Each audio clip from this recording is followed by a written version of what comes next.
Hello friend, cyber security के course के playlist में आज के वीडियो में हम डिस्कस करने वाले हैं चैन ऑफ कस्टडी कॉन्सेप्ट और इसके प्रोसेस के बारे में। साथ में हम डिस्कस करेंगे कि नेटवर्क फॉरेंसिक क्या होता है और उसके बाद हम डिस्कस करेंगे किसी भी कंप्यूटर फॉरेंसिक इन्वेस्टिगेशन के अंदर हम किस अप्रोच को फॉलो करते हैं। उसके बाद हम डिस्कस करेंगे कंप्यूटर फॉरेंसिक साइंस के अंदर कौन सी चैलेंजेस हमें फेस करनी पड़ती है। सो वीडियो को लास्ट तक जरूर देखिएगा और हाँ, अगर अभी तक आप इस चैनल पे नए हो तो चैनल को जल्दी से कर लीजिएगा सब्सक्राइब। और अगर आप इस कोर्स की पीपीटी या फिर पीडीएफ नोट्स को डाउनलोड करना चाहते हैं तो डिस्क्रिप्शन में लिंक है, आप वहां से जाके डाउनलोड कर सकते हैं। तो सबसे पहले हम बात करेंगे चैन of custody concept in digital forensic, यानी डिजिटल फॉरेंसिक के अंदर चैन ऑफ कस्टडी कॉन्सेप्ट क्या होता है। सपोज करो कि यहाँ पे कोई कंप्यूटर सिस्टम है और इस कंप्यूटर सिस्टम के ऊपर अटैक हो जाता है, और जब अटैक हो जाता है तो इस कंप्यूटर सिस्टम को क्या किया जाता है, साइबर क्राइम यानी साइबर क्राइम ऑफिसर्स द्वारा क्या किया जाता है, इसको कस्टडी के अंदर ले लिया जाता है ताकि इसके ऊपर हम क्या कर पाए, इन्वेस्टिगेशन कर पाए। इसके ऊपर जो भी डेटा ट्रांसमिशन हुआ है, किस पर्पस से हुआ है, किस नेटवर्क का यूज करके हुआ है, किस टाइम हुआ है, ये सारी चीजें हम फाइंड आउट कर पाए अटैकर्स को पकड़ने के लिए। तो chain of custody concept in digital forensic science also known as a paper trail, इसको पेपर ट्रेल या फॉरेंसिक लिंक के नाम से भी जानते हैं, जिसके अंदर हम जो भी यहां से एविडेंस को इकट्ठा किए उस एविडेंस का हम क्रोनोलॉजिकल डॉक्यूमेंटेशन तैयार करते हैं, जिसके अंदर मेंशन होता है चैन ऑफ कस्टडी के अंदर ये इंडिकेट करता है कलेक्शन कि डेटा को हम कहां से कलेक्ट किए, कैसे कलेक्ट किए, उसके बाद सीक्वेंस ऑफ कंट्रोल, किसके पास डेटा का कंट्रोल था, कौन डेटा को कंट्रोल किया है, ट्रांसमिशन एंड एनालिसिस को भी डिफाइन करते हैं। और चैन ऑफ कस्टडी के अंदर जो भी हम डॉक्यूमेंटेशन तैयार करते हैं उसके अंदर हम हर एक पर्सन की डिटेल डालते हैं जो इस एविडेंस को हैंडल करता है। मतलब जो भी ये एविडेंस था उसको हैंडल करने वाले हर एक पर्सन के हम फुल डिटेल्स टाइम और डेट के साथ मेंशन करते हैं, और जो भी डेटा कलेक्ट हुआ है उसको, जो भी डेटा ट्रांसमिशन हुआ है उसको, और किस पर्पस से डेटा का ट्रांसमिशन हुआ है उन सारी चीजों को मेंशन करके रखते हैं। ये सारा काम इसलिए होता है ताकि हम कोर्ट और जो भी हमारा क्लाइंट हुआ है यानी जिसके साथ ये अटैक हुआ है, हम उसको ट्रस्ट दिला सकें कि जो भी उसका एविडेंस था, जो भी कंप्यूटर से रिलेटेड एविडेंस था, वो हैज नॉट टेम्पर्ड, यानी डॉक्यूमेंट के साथ, एविडेंस के साथ कोई भी छेड़खानी नहीं हुई, यानी छेड़खानी नहीं हुआ। जो भी हमारा डॉक्यूमेंट है, एविडेंस है, वो पूरी तरह से सिक्योर है और वो किसी के द्वारा छेड़ा नहीं गया है। ये होता है चैन of custody in digital forensic. अब देखते हैं इसके प्रोसेस के बारे में कि चैन ऑफ कस्टडी किस प्रोसेस को फॉलो करता है। जो चैन ऑफ कस्टडी होता है, फर्स्ट स्टेप में डेटा को कलेक्ट करने का काम करता है, उसके बाद डेटा को एग्जामिनेशन करता है, एनालाइज करता है और एक फाइनल रिपोर्ट को तैयार करता है, जिसको हम कोर्ट के अंदर क्या करते हैं, प्रेजेंट करते हैं। तो इस चीज को हम समझते हैं इस डायग्राम से। सबसे पहले फेज में क्या होता है कि हम डेटा का कलेक्शन करते हैं, मतलब जिसके साथ अटैक हुआ है उस डिवाइस को कस्टडी के अंदर लेके हम क्या करते हैं, डेटा को कलेक्ट करते हैं। उस डेटा को हमने क्या किया, एग्जामिनेशन किया उस डेटा के ऊपर, उसके बाद उसको एनालाइज किया और एक फाइनल रिपोर्ट को तैयार किया, जिसको हम कोर्ट के अंदर सबमिट करेंगे। इसके बारे में हम डिटेल डिस्कस कर लेते हैं। सबसे पहले डेटा कलेक्शन की अगर हम बात करें तो यहाँ पे क्या होता है, चैन ऑफ कस्टडी प्रोसेस के अंदर जो भी डेटा होता है उसको हम आइडेंटिफाई करते हैं कि कहां से हमें डेटा को कलेक्ट करना है। उसके बाद डेटा को हम लेबलिंग करेंगे, डेटा को रिकॉर्ड करेंगे और भी सारी चीजें जो भी पॉसिबल रेलेवेंट सोर्स है उन सारी चीजों को हम क्या करेंगे, प्रिजर्व करेंगे, और integrity of the data and evidence collection, तो डेटा की इंटीग्रिटी को बनाए रखेंगे और एविडेंस को हम क्या करेंगे, कलेक्ट करेंगे। आगे हम बात करते हैं अगले फेज में एग्जामिनेशन होता है। ड्यूरिंग द प्रोसेस, एग्जामिनेशन के समय क्या होता है, चैन ऑफ कस्टडी के अंदर जो भी इंफॉर्मेशन इज डॉक्यूमेंटेड है, ठीक है, आउटलाइन है, फॉरेंसिक प्रोसेस है अंडरटेकन, यानी जो फॉरेंसिक प्रोसेस होता है वो सारे जो भी कलेक्टेड डेटा थे उसको उसके अंदर लेंगे और हम कैप्चर करेंगे स्क्रीनशॉट को, थ्रू आउटपुट को, ठीक है, जो थ्रू आउट है, और उसके बाद प्रोसेस, सो द टास्क, कैसे काम किया गया है, और इन सारी चीजों को हम क्या करेंगे, एग्जामिन करेंगे, ठीक है। और उसके बाद हमारा आता है एनालिसिस। एनालिसिस के अंदर हम क्या करते हैं, डिफरेंट टूल्स और टेक्निक्स का यूज करके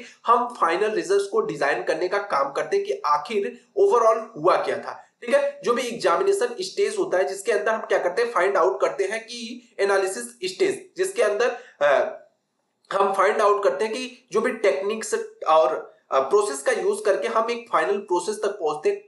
कुछ क्वेश्चंस होते हैं जिसको हम सॉर्ट आउट करने का कोशिश करते हैं, और फाइनल रिपोर्ट के अंदर क्या होता है कि जिसके अंदर एक डॉक्यूमेंटेशन फेज होता है, जहां पे हम एक डॉक्यूमेंटेशन तैयार करते हैं, जिसको हम क्या करते हैं, कोर्ट के अंदर प्रेजेंट करते हैं, जिसके अंदर रिपोर्ट के अंदर क्या क्या सारी चीजें होती है, स्टेटमेंट होता है रिगार्डिंग चैन ऑफ कस्टडी। उसके बाद हमारा क्या होता है, एक्सप्लेनेशन होता है of the various tools use, यानी जिस टूल्स को हमने यूज किया है, किस पर्पस के लिए यूज किया है, वो सारी चीजें हमारी यहाँ पे मेंशन होती हैं। उसके बाद एक डिक्रिप्शन होता है, यानी डिस्क्रिप्शन होता है किसके बारे में, analysis of the various data source, जो भी सारे डेटा सोर्स हमने इकट्ठा किए हैं उनके बारे में बेसिक हम डिस्क्रिप्शन डाल रखते हैं कि आखिर इसका हमने क्यों यूज किया, ये सारे डेटा क्यों यहाँ पे है। उसके और बाद आइडेंटिटी इज जो भी इशू होती है उसको हम आइडेंटिफाई करने का काम करते हैं। उसके बाद जो भी वल्नरेबिलिटीज होती है उसको भी आइडेंटिफाई, यानी जो भी कमजोर कड़ी होती है नेटवर्क सिस्टम के अंदर उसको भी हम आइडेंटिफाई करते हैं। ठीक है, उसके बाद हम बात करेंगे नेटवर्क फॉरेंसिक के बारे में कि नेटवर्क फॉरेंसिक्स क्या होता है। नेटवर्क फॉरेंसिक्स की अगर हम बात करें तो एक तरह का सब कैटेगरी है डिजिटल फॉरेंसिक साइंस का। जो नेटवर्क फॉरेंसिक्स होता है एक तरह का सब कैटेगरी होता है डिजिटल फॉरेंसिक का अंदर। इसके अंदर हम डील करते हैं और एग्जामिनेशन करते हैं नेटवर्क और ट्रैफिक के साथ, यानी जो भी नेटवर्क होता है ना, कंप्यूटर नेटवर्क होता है जिसके ऊपर डेटा का ट्रांसमिशन होता है, उसके ऊपर हम इन्वेस्टिगेशन करते हैं कि किस नेटवर्क के ऊपर कौन सा डेटा ट्रांसमिशन किया जाता है, और सस्पिशियस जो भी एक्टिविटीज और मॉलिक्यूलस एक्टिविटीज होती है उनको फाइंड आउट करते हैं। यानी अगर नेटवर्क के ऊपर कोई भी सस्पिशियस एक्टिविटीज परफॉर्म हो रही है, कोई भी मॉलिक्यूलस, वायरस, ऐसे सारी चीजें हो रही है, तो उसको हम क्या करते हैं, इन्वेस्टिगेट करते हैं। फॉर एग्जाम्पल अगर हम बात करें कोई भी नेटवर्क है that is the spreading malware, ठीक है, मतलब कि वो क्या कर रहा है कि मेलवेयर को फैलाने का काम कर रहा है, स्टेलिंग कर रहा है क्रेडिशनल डेटा, ठीक है, और किसी का मतलब क्रेडिशनल डेटा चोरी करने का काम कर रहे हैं। तो इन सारी पर्पस के लिए हम क्या करते हैं, नेटवर्क फॉरेंसिक का यूज करते हैं साइबर अटैक से बचाने के लिए। ठीक है, उसके बाद अगर हम बात करें आज के डेट में जो भी इंटरनेट जैसे जैसे बढ़ रहा है उसी तरह से क्या हो रहा है कि हमारा नेटवर्क फॉरेंसिक्स यानी कह सकते हैं हमारा साइबर अटैक भी बढ़ रहा है। तो इन सारी चीजों से बचने के लिए हम क्या करते हैं, network forensic different types of forensics का यूज करते हैं, जिसके अंदर हम क्या करते हैं कि जो भी network based services such as world wide web हो गया, ईमेल हो गया, और भी बहुत सारी सर्विसेज है, इन सारी चीजों को चेक करने का काम करते हैं। कह रहा है कि with the help of the network forensic के हेल्प से हम क्या करते हैं, जो भी इंटायर डेटा होता है उसको हम रिट्रीव करते हैं, इंक्लूडिंग मैसेज हो गया, फाइल ट्रांसफर हो गई, ईमेल हो गया, वेब ब्राउजिंग की हिस्ट्री हो गई, ठीक है, रिकंस्ट्रक्शन हो गया, एक्सपोज हो गया, ओरिजिनल ट्रांजैक्शन क्या थे, इन सारी चीजों को हम क्या कर लेते हैं, रिट्रीव करते हैं, यानी रीस्टोर कर लेते हैं नेटवर्क फॉरेंसिक के साथ। अब हम बात करेंगे कि आखिर कौन सा प्रोसेस इन्वॉल्व है नेटवर्क फॉरेंसिक्स के अंदर। तो सबसे पहले हम बात करेंगे आइडेंटिफिकेशन का अंदर। इसके अंदर हम क्या करते हैं, in this process identification the identify the evaluate the incidents based on the network pointer, यानी नेटवर्क पॉइंटर के बेस पे जो भी इंसिडेंट्स परफॉर्म हो रहा है, इवैल्यूएट हो रहा है, इन सारी चीजों को हम इन्वेस्टिगेट करने का काम करते हैं। उसके बाद सेफ गार्डिंग होता है। सेफ गार्डिंग के अंदर क्या होता है कि एक तरह का ऐसा प्रोसेस होता है जिसके अंदर हम इन्वेस्टिगेट करते हैं जो भी preserve and secure to the data so the temper can be prevented, मतलब जो भी डेटा क्या है ना पूरी तरह से प्रिवेंट था और उसके साथ कोई भी छेड़खानी ना हो, उसके बाद उस डेटा को हम सेफ गार्ड प्रोवाइड करने का काम करते हैं, मतलब डेटा पूरी तरह से सिक्योर हो। ठीक है, उसके बाद एक्यूमुलेशन होता है। एक्यूमुलेशन के अंदर क्या होता है, एक तरह का ऐसा स्टेप होता है जिसके अंदर हम क्या करते हैं, डिटेल रिपोर्ट को तैयार करते हैं जो भी साइबर सीन्स होती हैं उसके अकॉर्डिंग, मतलब जो भी साइबर सीन्स हुई थी वहां पे हम क्या करते हैं, एक डॉक्यूमेंटेशन तैयार करते हैं जिसके अंदर सारे चीजों को हम इसके अंदर एंटर करके डालते हैं। एविडेंस हो गया, डुप्लीकेट्स हो गया, ठीक है, डिजिटल सेट्स हो गया, इन सारी चीजों को एंटर करने का काम करते हैं। उसके बाद ऑब्जर्वेशन होता है। ऑब्जर्वेशन के अंदर क्या होता है कि एक तरह का ऐसा प्रोसेस होता है जिसके अंदर विजिबल डेटा को ट्रैक किया जाता है विद द मेटा डेटा। ठीक है, मेटा डेटा जो भी होता है हमारे डेटाबेस के अंदर होता है, इन सारे डेटा के ऊपर हम क्या करते हैं, ऑब्जर्वेशन करते हैं। उसके बाद हमारा इन्वेस्टिगेशन आता है। इन्वेस्टिगेशन के अंदर क्या होता है कि एक तरह का ऐसा प्रोसेस होता है जिसका फाइनल कंक्लूजन हम ड्रॉ करते हैं और कलेक्ट करते हैं सेट्स ऑफ द एविडेंस। जो भी एविडेंस है उससे रिलेटेड हम सारे एविडेंस को कलेक्ट करने का काम करते हैं इन्वेस्टिगेशन के अंदर। फाइनल रिपोर्ट उसके बाद हमारा आता है डॉक्यूमेंटेशन। हम क्या करते हैं, जो भी सेट्स ऑफ एविडेंस था उसका हम एक फाइनल रिपोर्ट ड्रॉ करेंगे और उसके फाइनल कंक्लूजन के ऊपर जाते हैं और इसको कोर्ट के अंदर हम प्रेजेंट करने का काम करते हैं।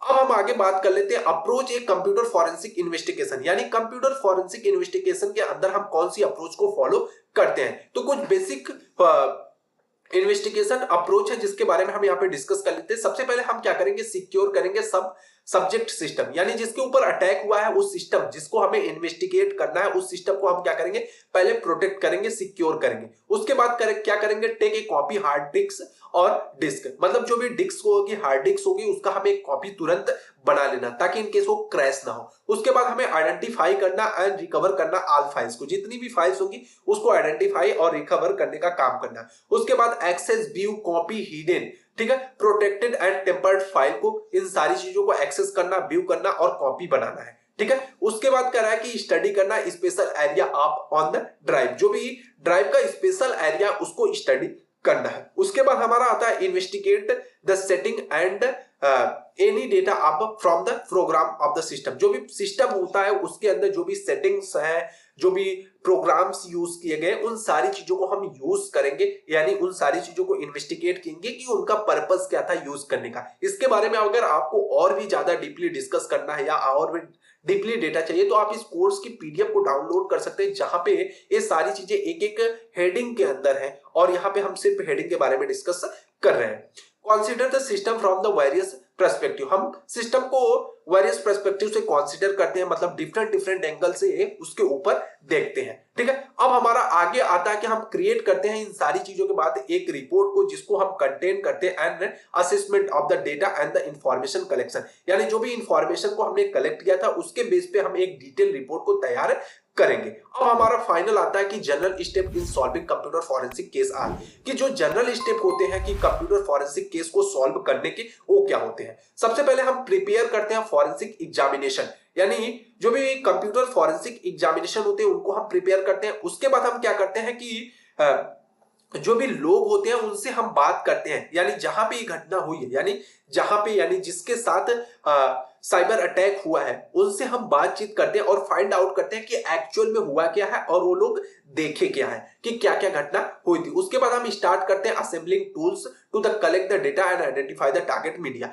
हम क्या करते हैं, जो भी हमारे टूल्स होते हैं छोटे छोटे पार्ट्स में, या अगर सिस्टम क्रैश हो गया तो उन सारे पार्ट्स को हम क्या करते हैं, असेंबल करते हैं और कलेक्ट करते हैं डेटा को, आइडेंटिफाई करते हैं टारगेट मीडिया को। उसके बाद हमारा आता है collect the data from the target media, जो भी टारगेट मीडिया वहां से हम डेटा को कलेक्ट करते हैं, यानी जहां से, जिसके थ्रू ये सारी चीजें हो रही हैं, ठीक है। उसके बाद हमारा क्या होता है, यूज करते हैं हम write blocking tools while the performing the imaging on the of the disk, जो भी डिस्क होता है उसको हम ब्लॉक करते हैं और सारी चीजें जो भी उसके अंदर राइट किया गया ब्लॉकिंग एरिया है उसको हम क्या करते हैं, एक्सेस करते हैं और इन्वेस्टिगेट करने का काम करते हैं। आगे हमारा आता है जो भी ईमेल रिकॉर्ड्स होते हैं उसको हम चेक करते हैं व्हाइल कलेक्टिंग एविडेंस, जबकि हम एविडेंस को कलेक्ट कर रहे हैं तो ईमेल्स को भी हम रिकॉर्ड करते हैं। ईमेल्स के अंदर कौन से ईमेल्स आया था, कौन सा अटैचमेंट था, कौन से लिंक था, किसके द्वारा भेजा गया था, कौन सी टाइम थी, ये सारी चीजों को हम चेक करते हैं। उसके बाद हम एग्जामिन करते हैं जो भी कलेक्टेड एविडेंस है, मतलब जो भी हमने डेटा को कलेक्ट किया उन सारे डेटा को हम क्या करेंगे,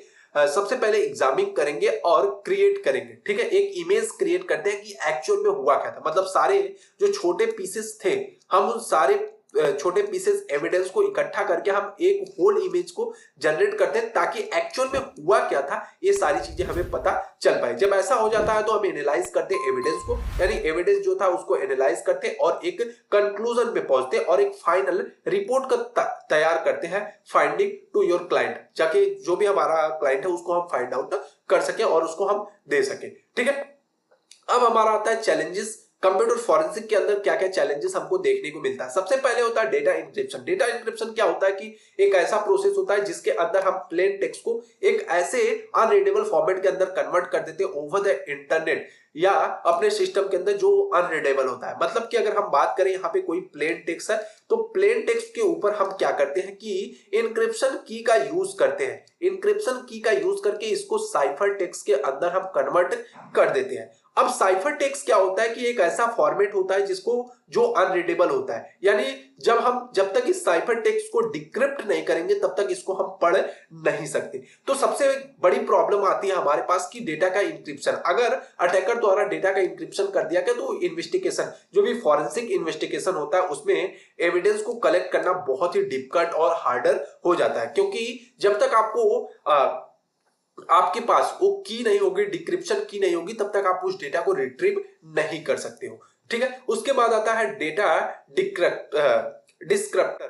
ठीक है, यानी डेटा को डिक्रिप्ट कर देना, डेटा को क्या करना कि डिस्ट्रॉय कर देना। ठीक है, जब क्या होता है कि कई टाइम क्या होता है कि जब अटैकर्स अटैक कर लेता है तो कई टाइम क्या कर देता है, डेटा को डिस्ट्रॉय कर देता है, सिस्टम को डिस्ट्रॉय कर देता है। तो उस कंडीशन में क्या होता है कि वहां से डेटा फाइंड आउट करना बहुत ही मुश्किल होता है। जैसे वाइपिंग होता है, वाइपिंग एक तरह का ऐसा कॉन्सेप्ट होता है, जैसे आपके फोन में होता है find my device. Find my device में क्या होता है, अगर आपका फोन चोरी हो जाता है तो आप क्या कर सकते हैं, रिमोट लोकेशन से भी अपने फोन की जो भी डेटा है उसको इरेज कर सकते हो वाइपिंग से, सिर्फ 1 क्लिक के अंदर। मतलब आपका ईमेल आईडी पासवर्ड आपको पता है तो आप क्या करेंगे, अपने सिस्टम के अंदर find my phone enable setting है तो वहां से आप क्या करेंगे, वाइपिंग कर सकते हो। वाइपिंग का मतलब ये होता है कि आप रिमोटली अपने डेटा का सारा सिस्टम इरेज कर दो। ठीक है, तो इससे भी बचने के लिए ये भी एक तरह का क्या होता है, कंप्यूटर फॉरेंसिक के अंदर चैलेंजेस होता है। कई बार अटैकर क्या करते हैं कि जो भी डेटा होता है उसको वहां से, मतलब जहां भी होते हैं रिमोट लोकेशन से, वो क्या करते हैं उसको डिस्ट्रॉय कर देते हैं या कह सकते हैं इरेज कर लेते हैं। और लास्ट फेज हमारा आता है डेटा स्टोरेज का। डेटा स्टोरेज के लिए अगर हम बात करें तो कुछ सीर अमाउंट ऑफ डेटा होता है can be store on the modern digital device. कुछ मॉडर्न डिजिटल डिवाइस के अंदर जो डेटा स्टोर किया जाता है उसको भी डिफिकल्ट हो जाता है फॉरेंसिक इन्वेस्टिगेशन, जो भी इन्वेस्टिगेटर्स होते हैं उनको उस डेटा को फाइंड आउट करने के लिए, यानी जो भी रिलेवेंट इंफॉर्मेशन होती है उसको फाइंड आउट करना बहुत ही मुश्किल हो जाती है, जिसको डिजिटल डिवाइस के अंदर स्टोर करके रखा गया है। तो आई होप कि आपको सारे प्रोसेस अच्छी तरह से समझ में आए होंगे, क्या होती है सारी चीजें। सो फ्रेंड, आज की वीडियो में बस इतना ही। अगर वीडियो पसंद आया हो तो लाइक, कमेंट और सब्सक्राइब जरूर कीजिएगा। और हाँ, अगर आप इस कोर्स की पीपीटी या फिर पीडीएफ नोट्स को डाउनलोड करना चाहते हैं तो डिस्क्रिप्शन में लिंक है, आप वहां से जाकर डाउनलोड कर सकते हैं। Thanks for watching the video. Thank you, bye bye guys.